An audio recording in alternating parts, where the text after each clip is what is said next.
میرا سوال یہ ہے، میں نے پچھلے جمعے پھر میرا سوال ہے کہ میں پوچھتا ہوں اس آدمی کو ضرورت کیا ہے ختم نبوت پر بات کرنے، جب امت مسلمہ کے متفقہ فیصلہ ہے کہ مرزئی کافر، اسمبلی نے بل پاس کر دیا کہ مرزئی ان کو اقلیت قرار دے دیا، اور جب سے وہ اقلیت بنے نہ ہم نے ان کی عبادت گاہ جلائی، نہ ہم نے ان کو قبروں سے نکالا، نہ ہم نے بس ٹھیک ہے جیسے عیسائی رہتے ہیں، یہودی سے کس ملک میں رہتے ہیں وہ بھی رہے، اقلیت بن کے رہے، کوئی اعتراض، پر تم انہیں کھینچ کھونچ کے کیوں قریب کرتے ہو؟ تمہارا کیا جرانہ ہے ان کے ساتھ؟ بتاؤ تو صحیح۔ ان لوگوں سے ان کو چاہیے اپنے منہ میں لگام ڈالیں، اور اگر نہیں ڈالیں گے پھر انشاءاللہ ڈالی جائے گی۔ حلم، حوصلہ، صبر ذات کے بارے میں تو ہے، لیکن اگر کوئی رسول پاک کی بے ادبی کرے تو پھر حوصلے کی بات تو ہے ہی نہیں، پھر تو جہاد کی بات ہے۔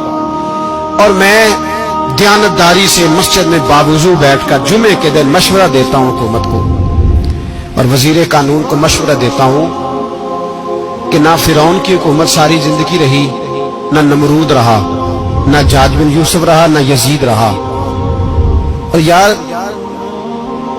درباری بن کے حکمرانوں کی چاپلوسی کرتے کرتے تم یہاں تک آ گئے ہو کہ اب نبی پاک کی عزت کو ہاتھ ڈالنا شروع کر دیا ہے۔ اور آپ یقین کریں سیاسی جماعتوں کا اتنا برا حال ہے کہ ان کے لیڈر کے بارے میں کوئی بات کرے تو پاگل ہو جاتے ہیں یہ احتجاج کر کر، اور اس نے ڈائریکٹ کہہ دیا کہ ختم نبوت کا مسئلہ ہی کوئی نہیں، جو دین کی بنیاد ہے، کسی کو پرواہ نہیں۔ مجھے تو ان لوگوں کی فکر ہو رہی ہے جن لوگوں نے انہیں ووٹ دیے ہیں، وہ اللہ کو کیا جواب دیں۔ اور یہ اللہ ماشاءاللہ ساری سیاسی جماعتیں اس طرح کی۔ اور میرا وزیر قانون صاحب کو بھی مشورہ ہے کہ زندگی بڑی تھوڑی ہے، بڑی تھوڑی، اللہ سب کو معاف کرتا ہے، اپنے رسول کے غداروں کو معاف نہیں کرتا۔ شرم کرو اور اپنی قبر کی بھی تھوڑی سی فکر کرو۔ بتاؤ پاکستان کے کتنے صدر گزرے، وزیر اعظم گزرے، تو ان کی قبریں کہاں ہیں؟ کوئی جاتا ہے ان کی قبروں پہ؟ کسی کو خبر ہے؟ کیوں اپنے لیے جہنم کٹھی کرتے؟ سارا کچھ دنیا داری رہ گئی ہے، سارا کچھ صرف یہی رہ گیا۔ حضرت ابو بکر سردار تھے، حضرت عمر سردار تھے قبیلے، حضرت عثمان سردار تھے، انہوں نے سرداریوں کو ٹھوکر مار کے رسول اللہ کے قدموں میں بیٹھنا پسند کیا، سرداریاں چھوڑ کے غلام بن گئے۔ تم سرداریاں بچانے کے لیے رسول اللہ کی غداری کرتے ہو، شرم نہیں آتی؟ اور قوم شکوہ ہے مجھے ان لوگوں سے جو مولوی تو کہہ دیتے ہیں تو سیاست نکار، اور کسی سیاستدان کو منع نہیں کرتے کہ جب تجھے سورت فاتحہ بھی نہیں آتی تو تجھے کس نے اجازت دیا اتنی بڑی بات؟ مرزئی کل بھی کافر تھے، آج بھی کافر، اور قیامت تک، اور جو ان کے کفر میں شک کرے وہ بھی، اور پکا بے ایمان ہے، کافر ہے۔ من شک فی کفر ہی فقط کفر، جو مرزئی کے کفر میں شک کرے وہ بھی کافر ہے۔ ہمارے رسول آخری رسول ہے، ہم کسی کو یہ اجازت نہیں دیں گے کہ وہ ختم نبوت میں رکھڑا ڈالنے کی کوشش کرے، ہم کسی کو یہ اجازت ہے۔ اور تم نے قوم کو لوٹا، لوٹتے رہو، اب ایمان پہ ڈاکے تو نہ ڈالو۔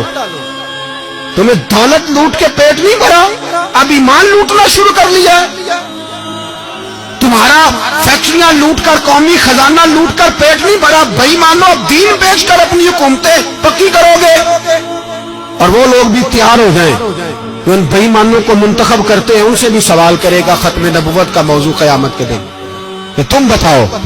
ان کو سپورٹ کرتے تھے جو رسول اللہ صلی اللہ علیہ وسلم کے بعد بھی کسی نبی کو نبی ماننا درست جانتے تھے۔ مان تاثیر جب مرا تھا نا تو 5-5 لاکھ روپیہ مولویوں کو آفر کی جنازہ پڑھاؤ، 5-5 لاکھ روپیہ چھوٹے چھوٹے مولویوں کو۔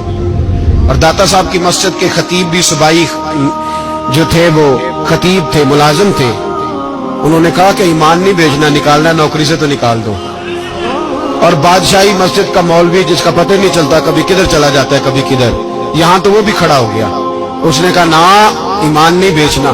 گورنر ہاؤس کی مسجد کا امام کہنے لگا کہ بخشا جانا نہ جانا یہ تو رحمت الہی کا معاملہ ہے، پر اتنا گندا جنازہ نہیں پڑھنا۔ اور وہ مولوی آج تک پتہ ہی نہیں کدھر گیا جس نے اس غلیظ کا گندا جنازہ پڑھایا۔ تو بھائی اپنی قبر اشر کو، جب جہاں تمہارے جنازے نہیں پڑھے جا رہے تو وہاں تمہارا کیا حال ہے؟